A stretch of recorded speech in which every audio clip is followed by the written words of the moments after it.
On a cold and fateful day, the quiet farming community of Earlville, Iowa, became the unexpected setting for a chilling crime that shocked the entire nation. Amy Mullis, a 39-year-old mother of three, was found dead inside the family barn. What initially appeared to be a tragic farming accident quickly unraveled into a harrowing tale of jealousy, rage, and betrayal. The morning sun peeked through the thin layer of mist hovering over the Mullis family farm in Earlville, Iowa. The quiet hum of the countryside was only broken by the occasional sound of cattle lowing and the distant whir of a tractor. For anyone looking from the outside, the Mullis family seemed to embody the simplicity and peace of rural life. Inside the modest farmhouse, Amy Mullis moved through her morning routine with precision. Her hands worked skillfully to pack school lunches, organize chores, and manage the day ahead. At 39 years old, Amy was a picture of resilience.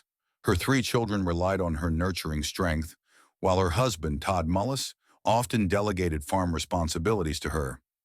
Amy stepped outside, taking a moment to breathe in the crisp November air. The tranquility of the farm couldn't mask the unease growing inside her. Todd, a man she once thought she could trust, had become increasingly controlling in recent years.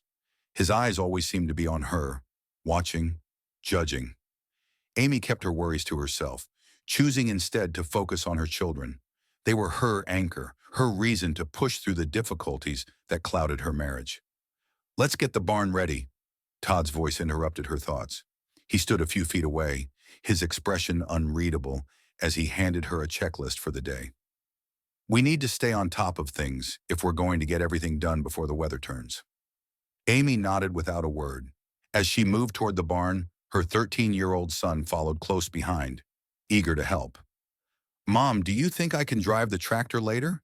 he asked, his eyes lighting up at the thought. "Maybe," Amy said with a smile, ruffling his hair. "We'll see how much work we get done first." The barn smelled of hay and earth, a familiar scent that usually comforted Amy. But today the atmosphere felt heavy. As she began organizing tools and equipment, her son climbed into the loft, searching for spare parts Todd had asked for earlier. Todd entered the barn briefly, scanning the space before heading back out. His footsteps echoed against the wooden beams, and Amy's shoulders tensed instinctively. She had grown used to his watchful presence, but it never felt any less suffocating. The morning ticked by, with Amy focused on her tasks. Her son's chatter filled the air, a welcome distraction from the undercurrent of unease she couldn't quite shake. "I'm heading back to the house," Todd said as he passed her. "Make sure you finish up here before lunch." Amy glanced at him, her expression neutral. "We'll be done soon," she replied, keeping her tone steady. The barn grew quieter as her son climbed down from the loft, holding the part Todd had requested. "I'll take this to Dad," he offered. Amy nodded, grateful for a moment to herself. As she returned to her work, Amy found her thoughts drifting again. She thought about the dreams she had once nurtured, dreams of travel, freedom, and a life unburdened by fear. Somewhere along the way, those dreams had faded, replaced by the weight of obligations and unspoken fears. The sound of Todd's voice broke through the stillness, calling out for their son from the direction of the house. Amy's son looked up at her, hesitating. "Go ahead," she said softly. "I'll finish up here." She watched him leave, the barn door creaking shut behind him. The silence that followed felt oppressive. Amy paused, her hands gripping the edge of the workbench, as if steadying herself against an invisible storm. Unbeknownst to Amy, the moments ahead would unravel her quiet farm life and expose secrets that had been hidden for far too long. The barn door creaked open, letting a draft of cold November air swirl through the dimly lit space. Amy's 13-year-old son stood in the doorway, squinting at the sight before him. "Mom?" he called out hesitantly, his voice echoing against the wooden walls. There was no response. As he stepped closer, his breath caught in his throat. Amy was lying on the barn floor, motionless. Her body was sprawled unnaturally, and a corn rake jutted out from her back. Panic surged through the boy as he stumbled backward, his heart pounding wildly. He turned and ran as fast as his legs could carry him, bursting into the kitchen where Todd was seated at the table. "Dad, it's Mom! Something's wrong, she's in the barn!" The boy's voice cracked with desperation, his face pale and flushed. Todd jumped to his feet, knocking over a chair in his haste. Without another word, he followed his son back to the barn, his boots crunching against the frost-covered ground. When he reached Amy's body, he froze for a moment, staring at the horrific scene. Then, with a trembling hand, he pulled out his phone and dialed 911. "I need help!" Todd's voice was sharp and hurried as he spoke to the dispatcher. "My wife's had an accident. She fell on a corn rake. She's not moving." The dispatcher remained calm, guiding Todd through the process of checking for signs of life. Todd dropped to his knees beside Amy, his breath uneven. "She's not breathing," he muttered, his voice faltering. The 911 call ended, and Todd turned to his son, who stood frozen nearby, wide-eyed and silent. "Go to the house," Todd ordered. His tone was firm, leaving no room for argument. Minutes later, the sound of sirens shattered the stillness of the farm. Paramedics arrived, rushing into the barn. They worked quickly, but it was clear from their grim expressions that nothing could be done. One of them stepped outside to radio the coroner, while another gently told Todd, "I'm sorry, sir. She's gone." Todd nodded, his face blank. "It was an accident," he said firmly, almost as if trying to convince himself. "She was feeling dizzy earlier. She must have fallen." The paramedics exchanged glances but said nothing. Todd's explanation was plausible, but something about the scene felt off. The way Amy's body was positioned didn't align with a simple fall. And then there was the corn rake itself. Its sharp tines weren't typical of the kind of accident that would leave someone fatally injured. One of the paramedics discreetly called the local sheriff's office, requesting an officer to assess the situation. "It might be nothing," they said, their tone cautious, "but it's worth a closer look." When the sheriff arrived, he approached Todd, who was pacing near the barn. "I'm sorry for your loss," the officer began, his voice measured. "I'd like to ask you a few questions if that's okay." Todd nodded, his jaw tight. "Ask whatever you need, but this was just a terrible accident." As the officer walked into the barn to inspect the scene, Todd's son stood near the edge of the driveway, watching quietly. The boy's hands trembled as he replayed the events in his mind. The sight of his mother lying on the floor, the look on his father's face when they found her. Something about it all felt wrong, but he couldn't put his feelings into words. Inside the barn, the sheriff crouched near Amy's body, his flashlight illuminating the bloodstained floor. His eyes narrowed as he noted the position of the corn rake and the pattern of injuries on Amy's back. The scene didn't add up. "This isn't consistent with a simple fall," the sheriff murmured under his breath. He straightened up, glancing toward Todd, who was standing stiffly outside the barn. "We'll need to take a closer look at this," he told one of the paramedics. Meanwhile, Todd's son sat on the porch steps, his head in his hands. He could hear the faint murmur of voices in the distance, but they sounded like they were coming from another world. In that moment, he felt small and powerless, caught in the center of a storm he couldn't understand. The morning after Amy's tragic death, the stillness of the Mullis farm felt eerie. The barn, once a hub of activity, was cordoned off with police tape. Todd sat on the porch, his hands gripping a steaming cup of coffee, staring blankly into the distance. Inside the house, their 13-year-old son sat quietly at the kitchen table, his eyes fixed on the untouched plate of breakfast in front of him. At the sheriff's office, the coroner's report was being reviewed. Sheriff Daniels, a seasoned investigator with decades of experience, furrowed his brow as he examined the findings. The report was troubling. Amy Mullis had 6 puncture wounds on her back, yet the corn rake found at the scene only had 4 tines.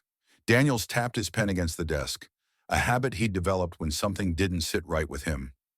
Later that morning, Daniels and Deputy Carter arrived at the Mullis farm. Todd greeted them at the door, his expression wary but cooperative. "Come in," he said gruffly, stepping aside to let them pass. The living room felt suffocating, despite its spacious layout. Amy's presence seemed to linger in the air. Family photos adorned the walls, her touch evident in every detail of the decor. Todd gestured for the officers to sit, his movements stiff. "We need to ask you a few questions," Daniels began, his tone measured. "The coroner's report raised some inconsistencies. Can you walk us through what happened again?" Todd nodded, his jaw tightening. "Amy was feeling dizzy that morning," he said, his voice low. "She went out to the barn to help with chores, but I told her to take it easy. Next thing I know, my son is running back, saying she's on the ground. It was a terrible accident." Daniels maintained steady eye contact, nodding slightly as Todd spoke. "Did you see her fall?" he asked. "No," Todd replied quickly. "I was in the house at the time." The sheriff paused for a moment before leaning forward. "Todd, the injuries on Amy's back, they don't match up with a simple fall. There are 6 puncture wounds, and the corn rake only has 4 tines. How do you explain that?" Todd's face darkened. "I don't know," he snapped, his tone defensive. "I wasn't there when it happened. Maybe she fell twice, or... I don't know. This has been hard enough without you making it worse." The tension in the room was palpable. Daniels exchanged a brief glance with Deputy Carter before shifting the conversation. "We're also going to need access to Amy's personal belongings. Her phone, her computer, anything that might give us more insight." Todd hesitated for a moment before nodding. "Fine. Take whatever you need." As the officers gathered Amy's belongings, Daniels noticed a small notebook tucked away in the corner of a desk drawer. The cover was simple, but the edges were worn, suggesting frequent use. He flipped it open, his eyes scanning the handwritten entries. "I can't keep living like this," one entry read. "I feel trapped, like I can't breathe. If it weren't for the kids, I don't know what I'd do." Daniel's heart sank as he read more. Amy's words painted a picture of a woman desperate for freedom, struggling under the weight of a marriage filled with control and fear. Returning to the living room, Daniels placed the notebook in a sealed evidence bag. Todd's eyes flicked to the bag but said nothing. "We'll be in touch," Daniels said as he and Carter left. Back at the station, Daniels shared the notebook with his team. "This changes everything," he said grimly. "This wasn't just a tragedy. Amy was crying out for help, and no one heard her." That night, the Mullis farm was cloaked in darkness, but inside the house, the weight of the day lingered heavily. Todd paced the living room, his movements restless. In his room, their son lay awake, staring at the ceiling. A question burned in his mind, a question he wasn't sure he wanted the answer to. What really happened to his mom? Sheriff Daniels sat at his desk, the dim light from a single lamp casting shadows on the pages of Amy's diary. The entries were raw, each word heavy with unspoken pain. It wasn't just a diary, it was a lifeline, a silent testimony to a woman trapped in her own home. "I don't know how much longer I can take this," one entry read, the ink slightly smudged as if tears had stained the page. "Every move I make feels like it's being watched. Every word I say feels like it could set him off. I stay quiet for the kids, but I wonder if I'm teaching them the wrong lesson. Teaching them that this is normal." Daniels exhaled slowly, the weight of Amy's words pressing against his chest. He flipped to another page, the handwriting slightly more hurried, more desperate.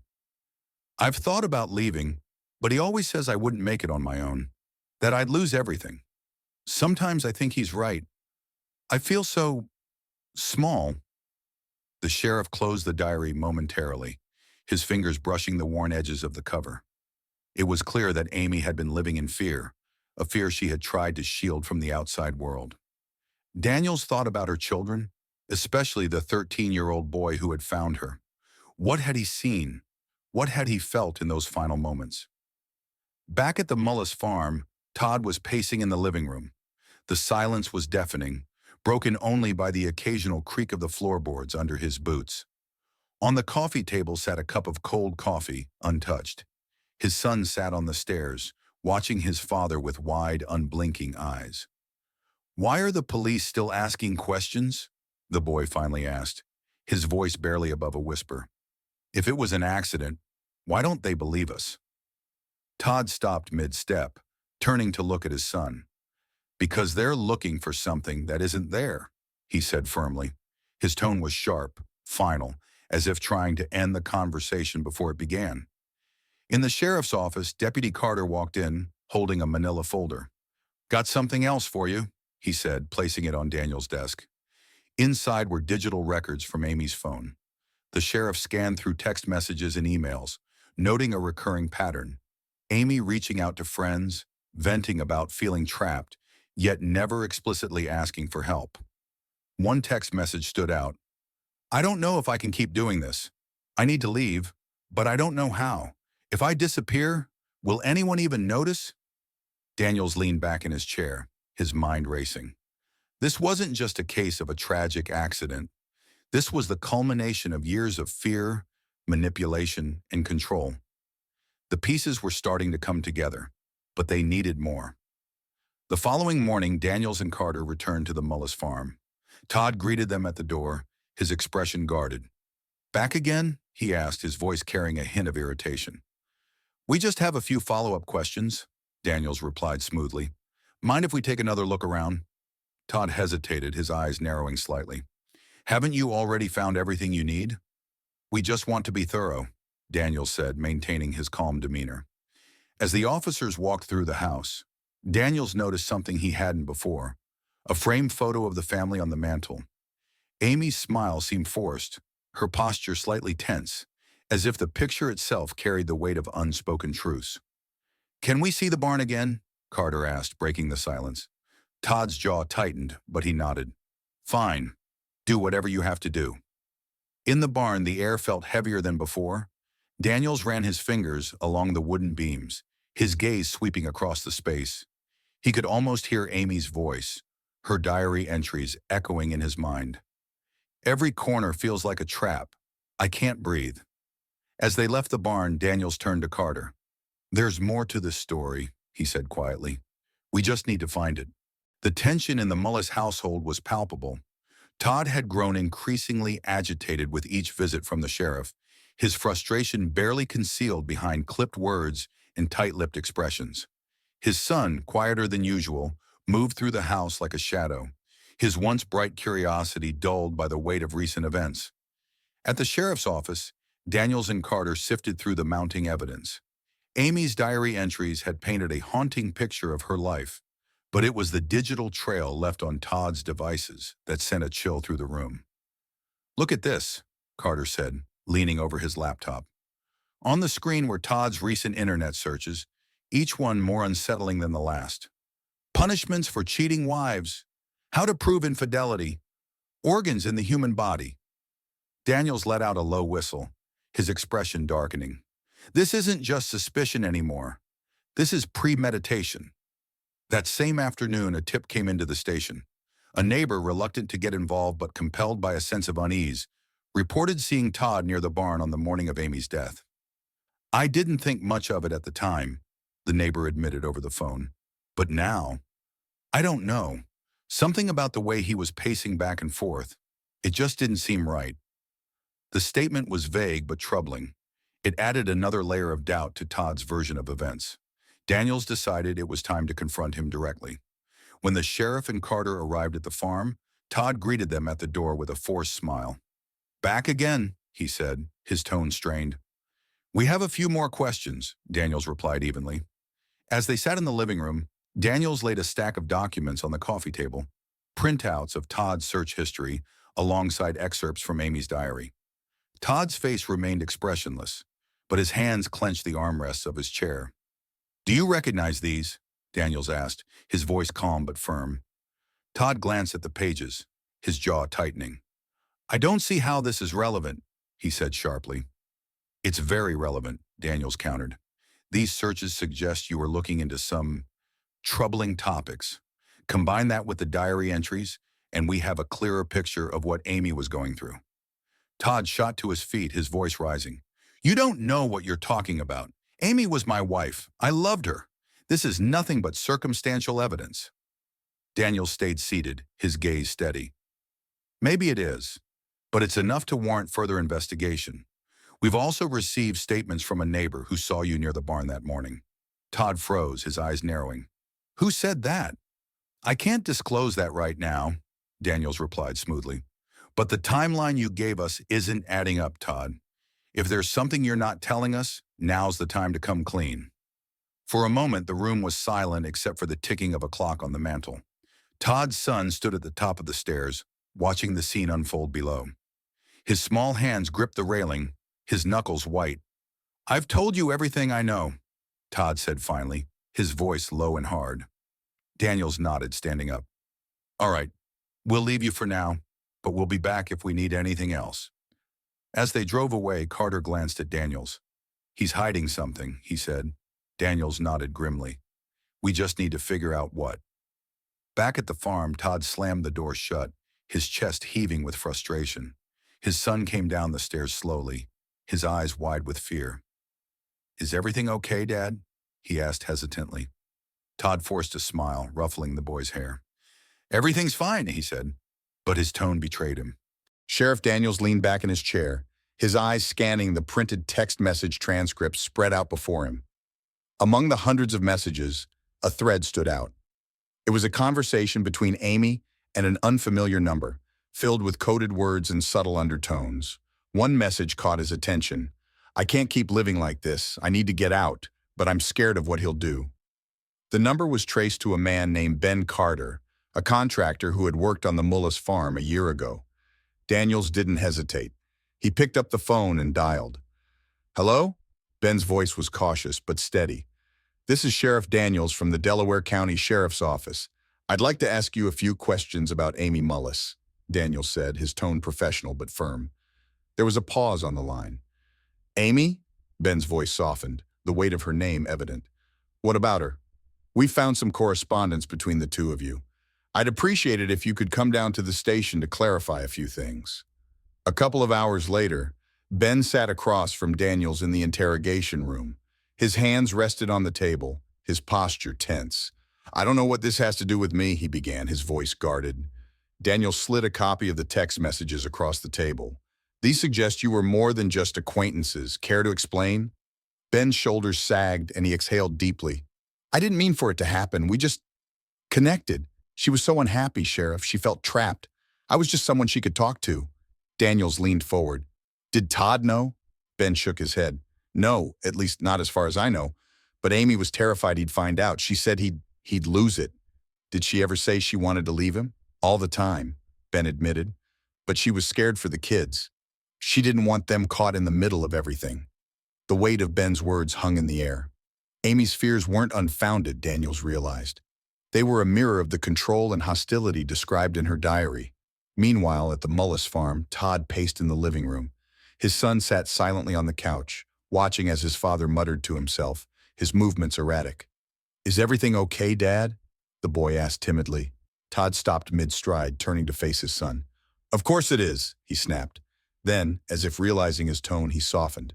"Everything's fine. Don't worry about it."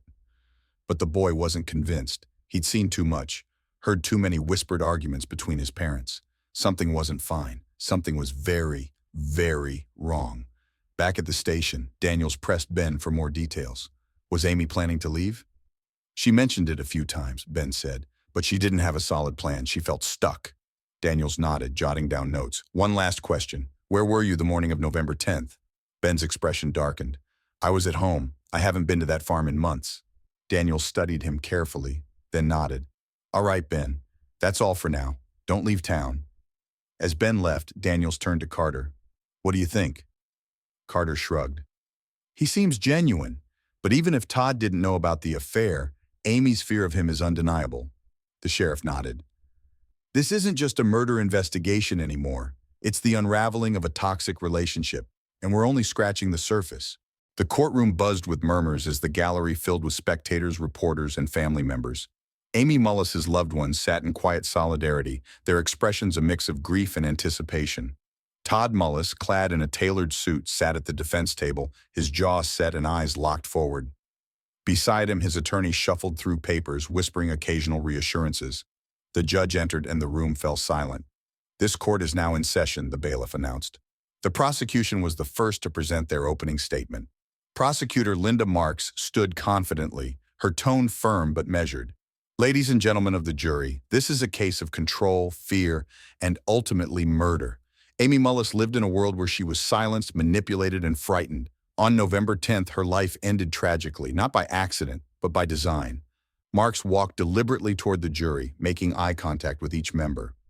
"Today, we will show you the evidence." Amy's own words from her diary, the digital trail left by Todd Mullis, and testimony from those who knew her best. The truth will become undeniable. Todd Mullis is guilty of murdering his wife. Todd's attorney, Michael Crane, stood next. His approach was calm, almost casual, as he addressed the jury. "This case is not about evidence. It's about emotion. The prosecution will attempt to paint Todd as a monster, but I ask you to focus on the facts. There is no direct evidence linking Todd to this tragedy, only speculation. As the trial progressed, the prosecution called their first witness, Sheriff Daniels. He recounted the details of the investigation, from the discovery of Amy's body to the inconsistencies in Todd's statements. "What did you find at the scene?" Marks asked. "6 puncture wounds on Amy's back," Daniels replied. "The corn rake found at the scene only had 4 tines. This alone made an accidental fall highly improbable." Crane cross-examined with precision, attempting to sow doubt. "Sheriff, is it possible that Amy could have fallen multiple times, causing the additional injuries?" Daniels hesitated, choosing his words carefully. "While it's possible, it's highly unlikely given the positioning of the wounds." The gallery murmured, but the judge's gavel quickly restored order. Next, Marks introduced Amy's diary into evidence. The court grew tense as excerpts were read aloud. "I feel trapped. He watches everything I do. I'm afraid of what might happen if I try to leave." Todd's face remained stoic, but his clenched fists betrayed his discomfort. On cross-examination, Crane attacked the diary's credibility. These entries could be interpreted as exaggerations, couldn't they? Emotional venting, perhaps. The prosecution's most emotional moment came when Amy's 13-year-old son took the stand. He sat nervously, his hands fidgeting in his lap. "Can you tell us about the morning of November 10th? Marks asked gently. The boy's voice was shaky but clear. "Mom went to the barn. I found her there lying on the ground." "What did your dad do when you told him?" He told me to stay in the house," the boy said, his voice breaking slightly. "He went to the barn and I stayed on the porch." The room was silent as the boy's testimony painted a picture of confusion and fear.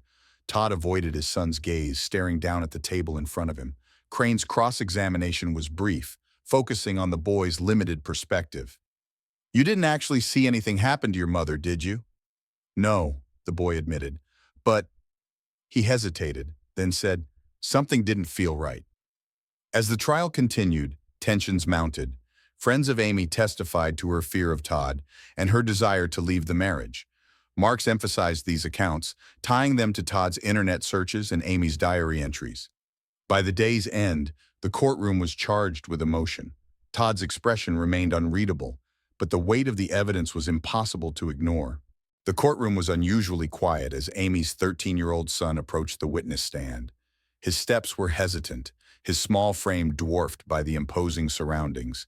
Every eye in the room followed him, their attention hanging on the boy who had been the first to discover his mother's lifeless body. As he took his seat, the judge leaned forward, his tone gentle. "Take your time, son," he said, offering a reassuring nod. The boy glanced at the gallery, his gaze briefly meeting Todd's before quickly darting away. Prosecutor Linda Marks rose, her voice calm and steady. "Can you tell us your name?" "Grant Mullis," the boy replied, his voice barely above a whisper.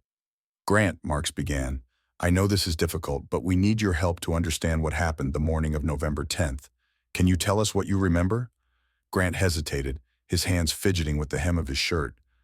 "Mom went out to the barn to work," he said finally. "Dad told me to check on her because she hadn't come back yet." "What happened when you went to the barn?" Grant swallowed hard, his voice trembling. "I found her, lying on the floor. The rake was—" He trailed off, tears welling in his eyes. "It's okay," Mark said gently. "Take your time." Grant wiped his eyes, his small hands shaking. "I ran back to the house and told Dad. He went out to the barn and he told me to stay in the house." Marks nodded, her tone encouraging. "Did your dad say anything else to you?" Grant hesitated again, his brows furrowing as he tried to recall. "He told me not to say anything to anyone, that everything would be fine." The room stirred at his words, the subtle murmur of shock rippling through the gallery. Todd shifted uncomfortably in his seat, his jaw tightening. Marks leaned in slightly. "Grant, do you remember anything unusual about that morning? Anything your dad did or said before your mom went to the barn?" The boy's brow furrowed deeper. "He was mad about something," Grant said slowly. "I don't know what, but he and Mom were arguing the night before." "Do you remember what they were arguing about?" Grant shook his head. "I just heard yelling. Dad was saying something about her not listening to him, about things being different." Marks paused for a moment, letting the weight of Grant's testimony sink in. "Thank you, Grant. You're very brave." She returned to her seat, and Todd's defense attorney, Michael Crane, stood. His demeanor was carefully measured, his tone soft as he addressed the boy. "Grant, I know this has been a hard time for you. I just have a couple of questions. The boy nodded hesitantly. You said your dad told you not to say anything. Could it be that he just didn't want you to worry anyone unnecessarily? Grant looked unsure. Maybe, he murmured. And you said you didn't hear exactly what your parents were arguing about the night before, correct? Yeah, Grant replied, his voice even quieter now. Crane gave a small, almost paternal smile. Thank you, Grant. That's all I have. The boy was dismissed, and as he left the stand, the courtroom watched him with a mix of sorrow and respect. His testimony had been halting, fragmented, but it carried the raw weight of a child's trauma. Todd avoided his son's gaze as Grant walked past. The boy hesitated for a moment before returning to his seat in the gallery, sitting beside a family friend who placed a comforting hand on his shoulder. As the judge called for a brief recess, the tension in the room remained thick. Todd's expression was unreadable, but the faint tremble in his hands betrayed the storm brewing beneath the surface. The trial had become the talk of Earlville. A town that once thrived on unity was now split into factions. On one side were those who staunchly defended Todd Mullis, convinced that he was a hardworking man who had suffered a tragic loss. On the other were Amy's friends and supporters, who believed her death was the result of years of control and fear, culminating in murder. At the local diner, voices rose as patrons debated the case over coffee and pie. There's no way Todd did it, a man in overalls declared, his voice filled with conviction. He's been through hell, losing his wife, raising 3 kids. It's a witch hunt, plain and simple. Across the room, a woman shook her head, her expression stern. You didn't know Amy like I did, she said sharply. She was terrified of him. You don't write the things she wrote in that diary unless you're living in fear. The argument spilled into other spaces, church gatherings, PTA meetings, even the grocery store.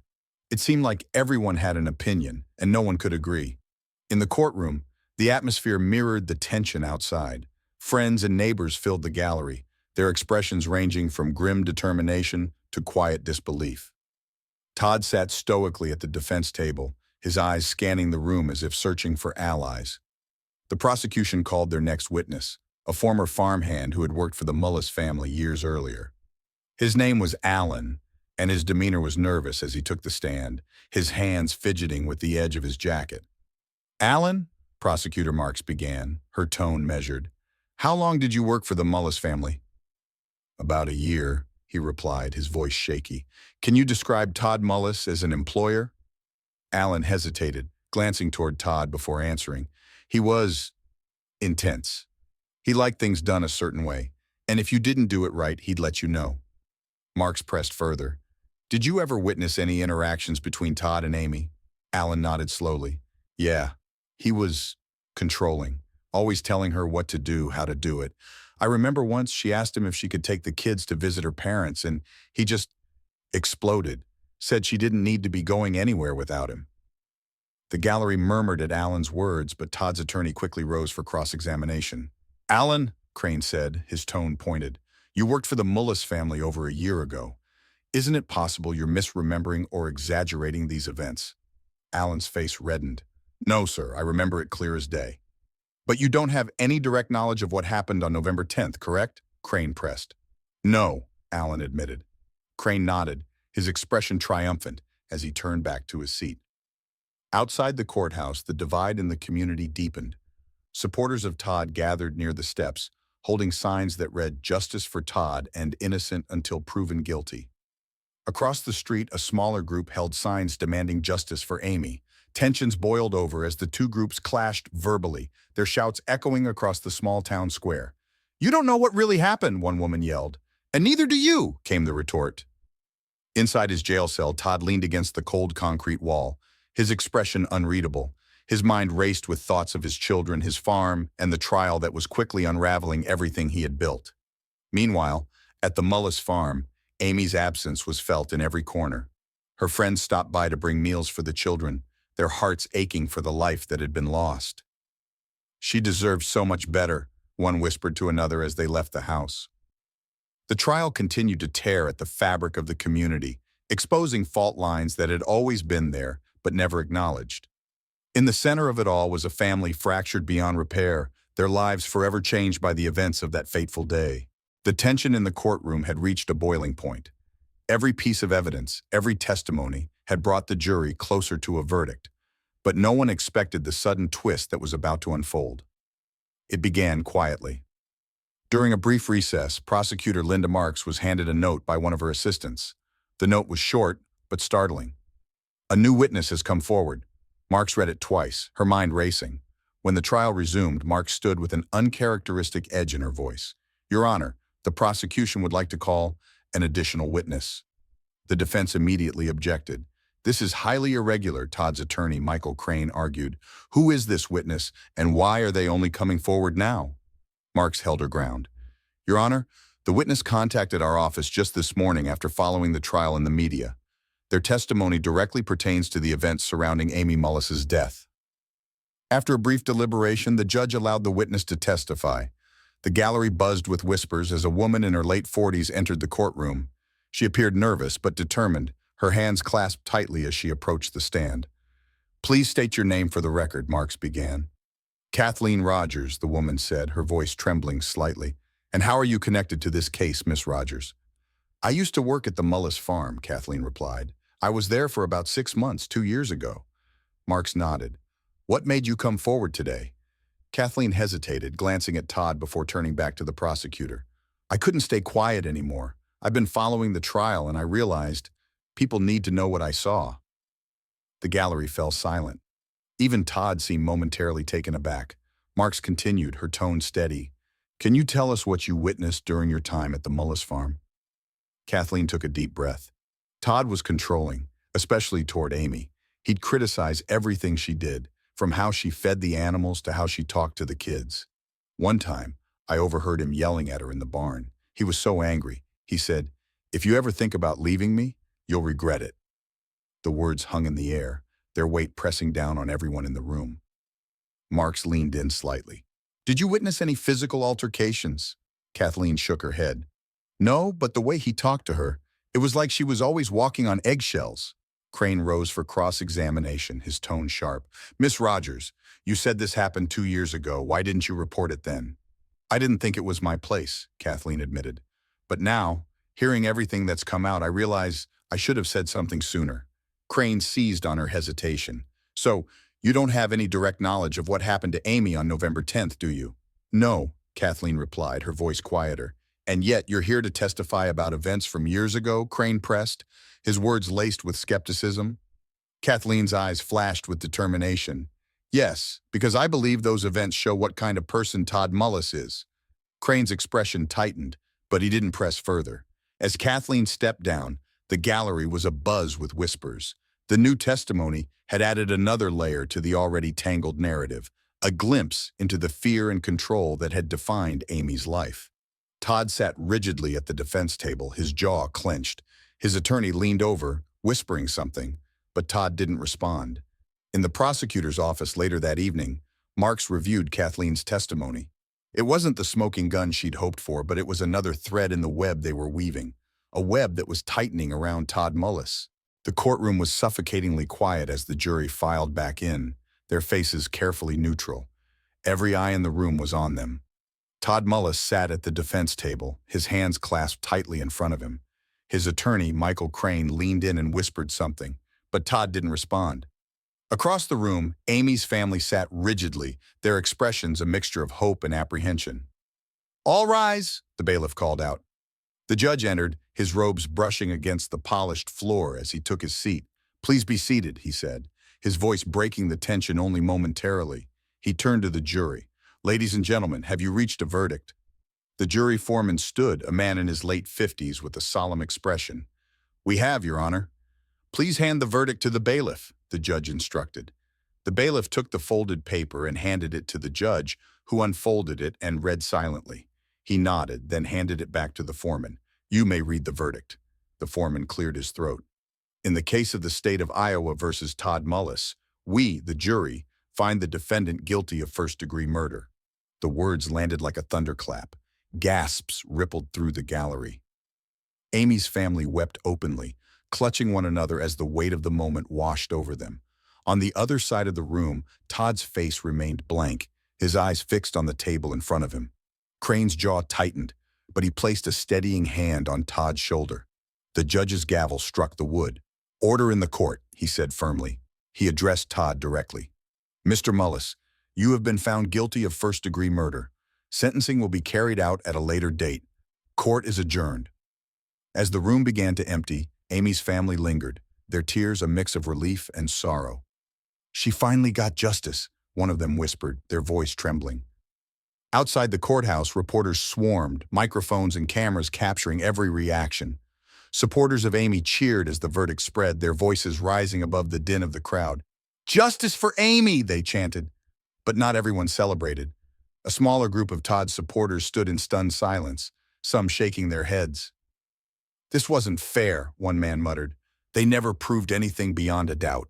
Inside his holding cell, Todd sat alone, his shoulders slumped. His mind raced with thoughts of his children, his farm, and the life that was now lost to him. He had maintained his innocence throughout the trial, but now the cold reality of his conviction began to set in. Back at the Mullis farm, the house stood silent. The children were with relatives, the once lively home now a hollow shell of its former self.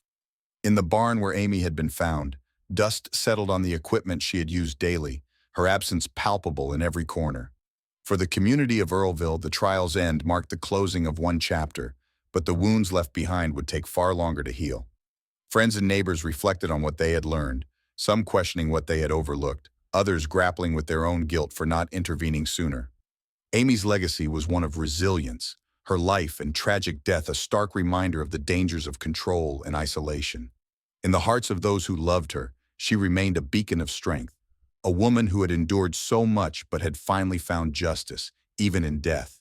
The echoes of Amy Mullis's death lingered long after the verdict was read. In the small town of Earlville, her name became synonymous with loss, resilience, and the heavy price of silence. People spoke of her in hushed tones, their words tinged with regret. Regret for not seeing the signs sooner, for not doing more. At the Mullis farm, the once vibrant home was quiet. Amy's children, now living with relatives, only returned occasionally to collect belongings. The laughter that had once filled the halls was gone, replaced by an emptiness that seemed to echo in every room.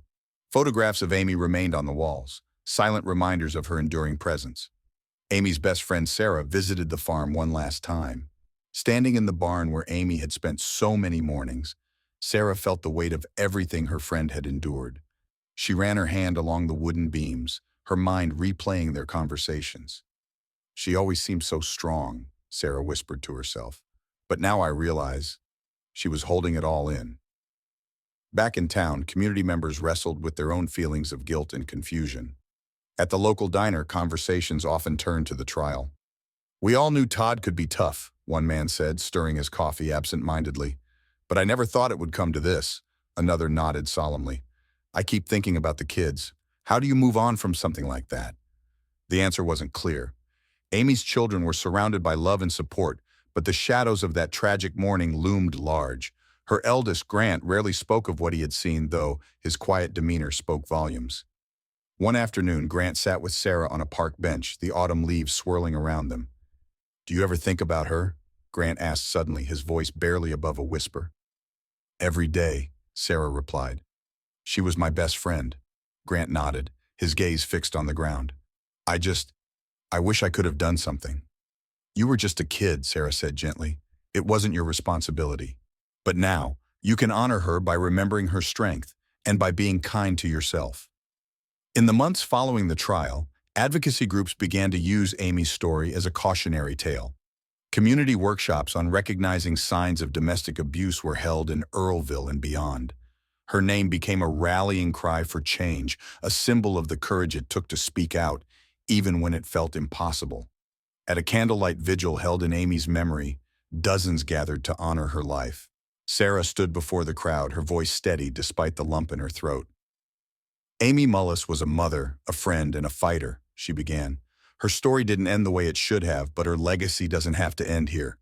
Let's ensure that her voice, and the voices of so many others like her, are never silenced again."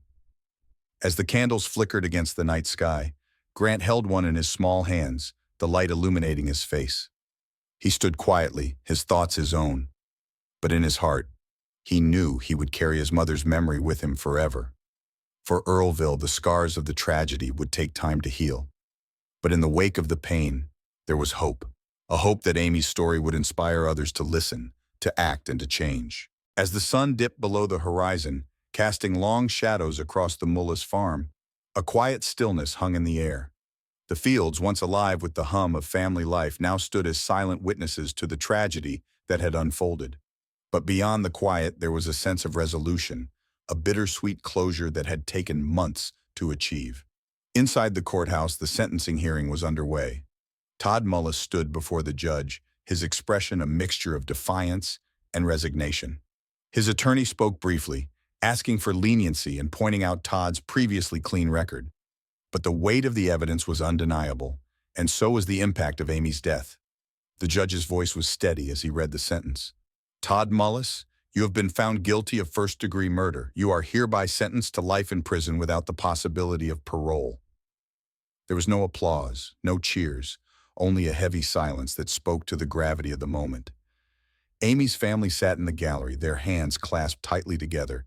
Tears streamed down their faces, not from joy, but from the relief that justice had finally been served. For Todd, the reality of his fate began to sink in as he was led away in handcuffs. His children were not present in the courtroom, shielded from the final chapter of their father's trial. But the absence of their small, watchful faces seemed to echo louder than any words could.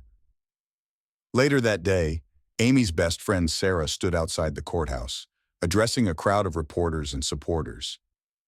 "This is a step toward healing," she said, her voice steady despite the emotion in her eyes. "But this isn't just about Amy. This is about every woman who has ever felt trapped, every person who has ever been silenced. Let her story remind us to listen, to act, and to protect those who cannot protect themselves." The aftermath of the trial rippled through Earlville in ways both visible and subtle. At the local diner, conversations about Amy shifted from tragedy to remembrance. "She was a light," one patron said, his voice soft but firm. "We should have seen it sooner. We should have done more." The Mullis children, now living with relatives, began the slow process of rebuilding their lives. Grant, the eldest, had grown quieter since the trial, his gaze often distant. But there were moments when his resolve shone through, moments when he spoke of his mother with a strength that belied his age. "She always told us to be kind," Grant said during a family gathering. "Even when things were hard, she never stopped believing in kindness. That's what I want to remember." Back at the farm, the barn stood empty, its shadows stretching long under the fading light. Amy's legacy wasn't in the buildings or the land. It was in the people who loved her, the community that vowed to honor her memory, and the lessons learned from her story. Months later, a small garden was planted in the center of Earlville, dedicated to Amy Mullis. A simple plaque read, "In memory of Amy, may her strength inspire us all." The garden became a place of reflection, a quiet reminder of the resilience of the human spirit. For Sarah, for Amy's children, and for the town of Earlville, the road ahead would not be easy. But as they moved forward, they carried with them a sense of purpose, a determination to ensure that Amy's voice, and the voices of so many others like her, would never be forgotten. What do you think of Todd Mullis and his actions? Was justice truly served in this heartbreaking case? Let us know your thoughts in the comments below. If you enjoyed this story and want to see more true crime content, don't forget to like this video, share it with others, and subscribe to our channel for more gripping tales. Hit the notification bell so you never miss an update.